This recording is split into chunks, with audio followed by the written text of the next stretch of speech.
ورتل القرآن ترتيلا. الحمد للہ وحدہ والصلاة والسلام علی من لا نبی بعدہ وبعد. بسم اللہ الرحمن الرحیم.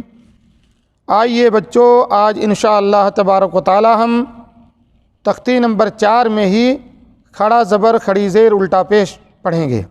بچوں، تختی نمبر 4 میں 2 سبق ہے.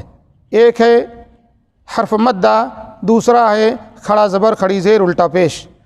کھڑا زبر کھڑی زیر الٹا پیش کو اور حرف مدہ کو سمجھنا ہے. آج انشاءاللہ تبارک و تعالی یہ دونوں سمجھ کر کے اس کی ڈیفینیشن، اس کی تعریف جان کر کے پھر آگے انشاءاللہ ہم بڑھیں گے.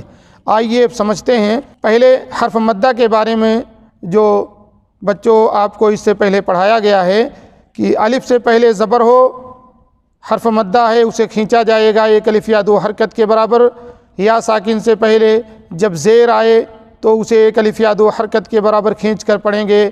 اور واو ساکن سے پہلے پیش ہو تو اسے 1 الف یا 2 حرکت کے برابر کھینچ کر پڑھیں گے.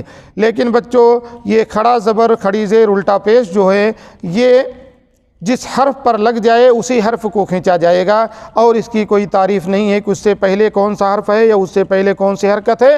جس حرف پر کھڑا زبر کھڑی زیر الٹا پیش لگ جائے اسے 1 الف یا 2 حرکت کے برابر کھینچ کر پڑھا جائے گا. اور بچوں، ایک بات یہاں یہ سمجھنی ہے، جو قرآن اپنے ہاں ہندو پاک میں پڑھا جاتا ہے اس قرآن میں کھڑا زبر کھڑی زیر الٹا پیش لکھی رہتی ہے.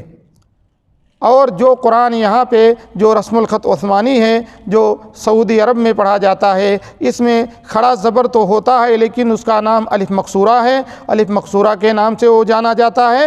اور کھڑی زیر اور الٹا پیش کے لیے، کھڑی زیر کے لیے چھوٹی سی یا لگاتے ہیں اور الٹا پیش کے لیے چھوٹا سا واو لگا ہوتا ہے جو مد صلہ کے نام سے جانا جاتا ہے. جو ہم مد کے بیان میں آئیں گے تو انشاءاللہ تبارک و تعالی وہاں یہ سب کچھ بتایا جائے گا.